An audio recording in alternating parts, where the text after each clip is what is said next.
Hello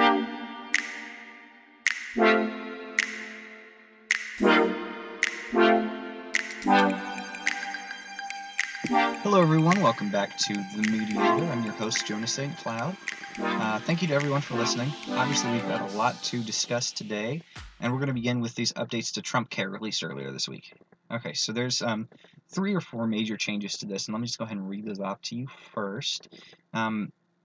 So they're going to allow states to opt to receive Medicaid funding through a block grant, which really just means that instead of giving money to the states based on the number of enrollees, like they had intended with the original bill, they'll let the states opt to just some agreed upon amount yearly,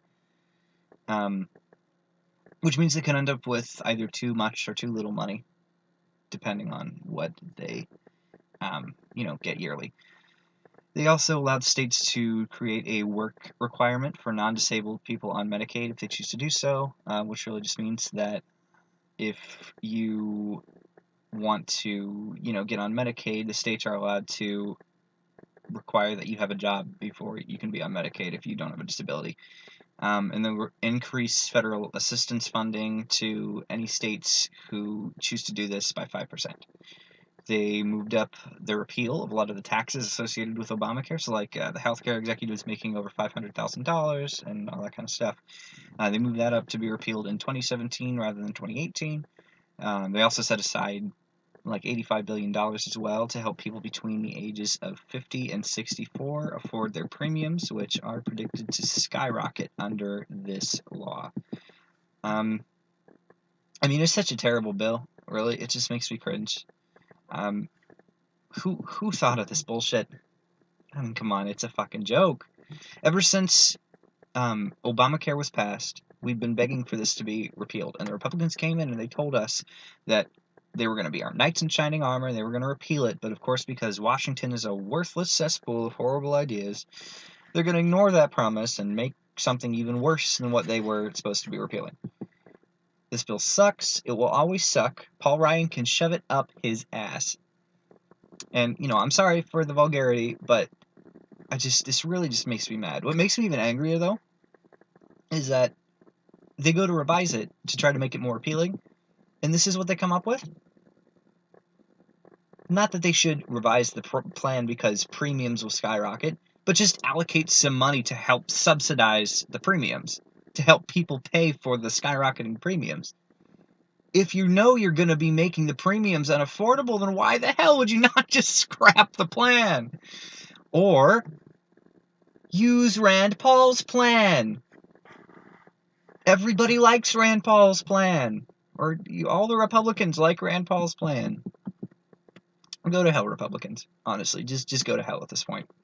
I'm so mad.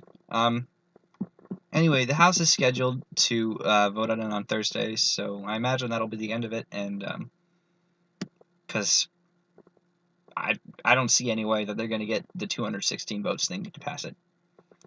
But, we'll see. Okay.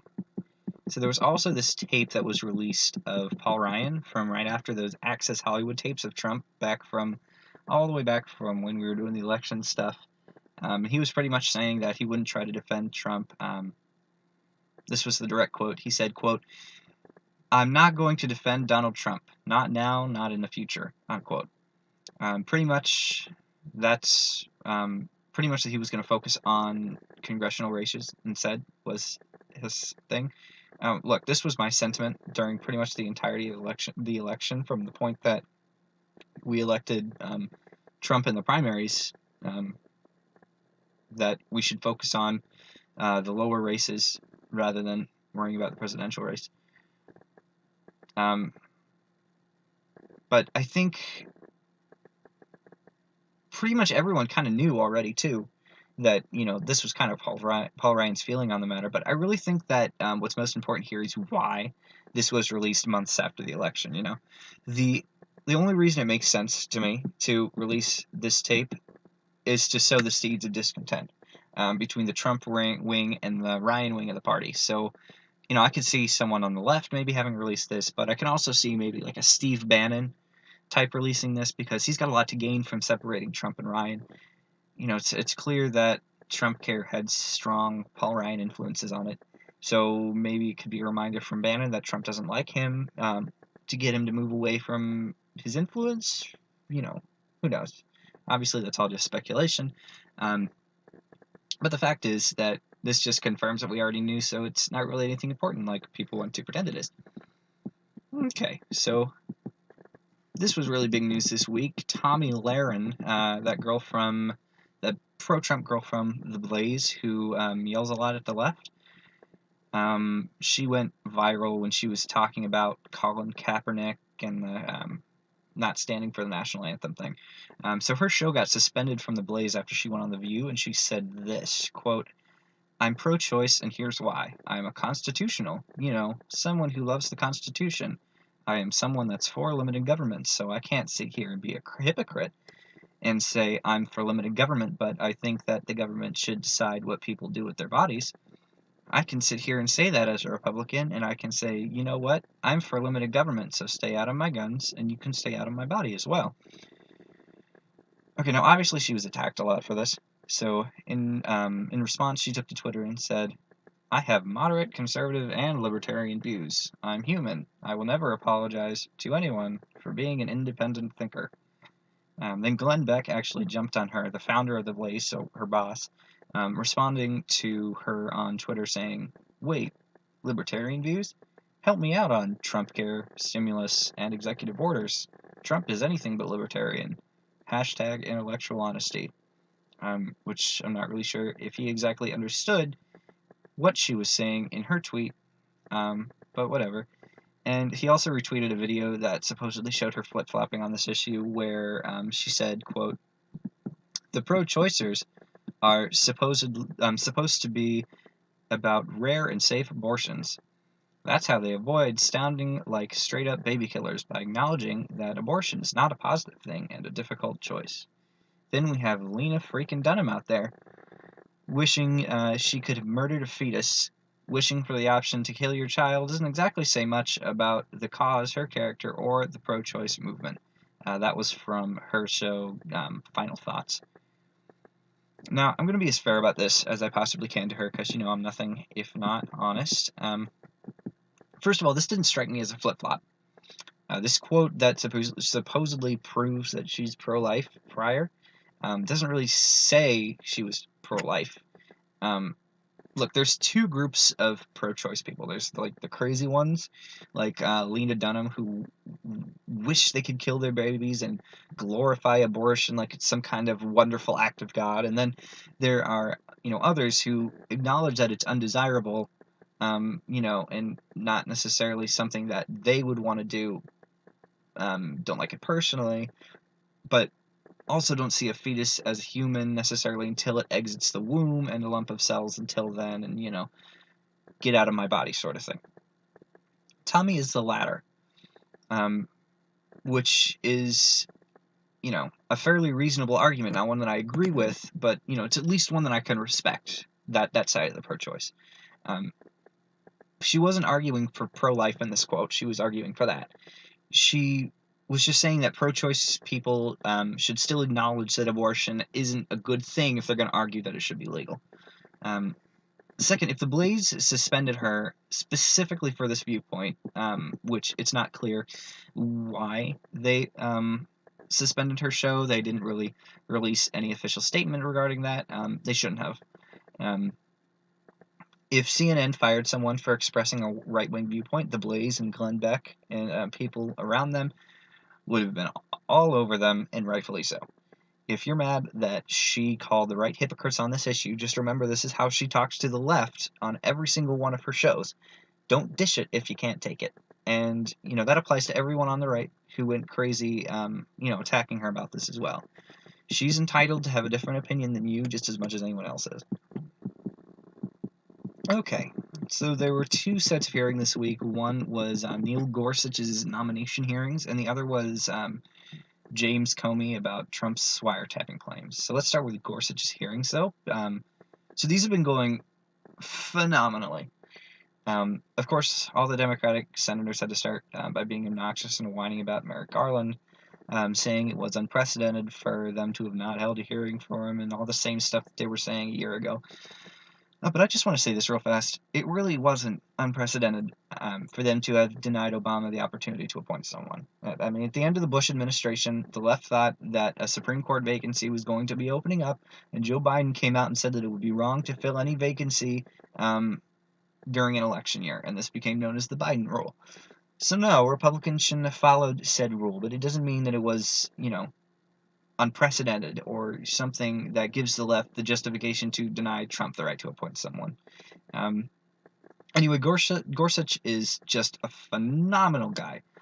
Lindsey Graham had asked him what he would have done if Trump had asked him specifically to overturn Roe v. Wade, and he said that he would have walked out because that's not what judges do. He's a man of high honor, he's brilliant, and I beg whatever higher power may exist to put him on the Supreme Court, because he will be a stupendous addition for both sides. Why we're in day 3 of hearings, though, I have no idea. It's gone on so long that they're asking him, where he likes to vacation, and the fact that he likes to fish, because, as Ben Shapiro likes to say about The View, Congress's collective IQ could maybe toast a piece of bread lightly, with the exception of, 5 of them. Marco Rubio, Ted Cruz, Mike Lee, Rand Paul, maybe a couple of others as well that I don't remember off the top of my head. Despite these idiots, though, the hearings are going well, and I'm glad to see that is true. Okay. So at this hearing about the wiretapping, James Comey said that he didn't have any evidence that Obama had wiretapped Trump.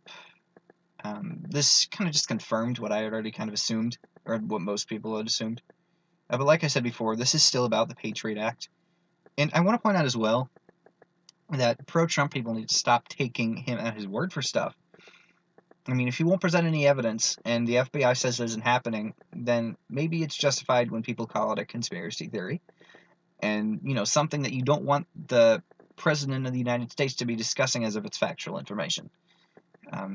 Otherwise, my understanding of this hearing was that it was pretty uneventful. So, let's see. Also, Trump met with Angela Merkel, and there was this whole huge controversy over whether or not he shook her hand. And there was this little video clip where she asked him to, and he appears to ignore her. I mean, really? People get worked up over shit like this? He shook her hand at the joint press conference. Who cares? Apparently, everyone on the left, that too.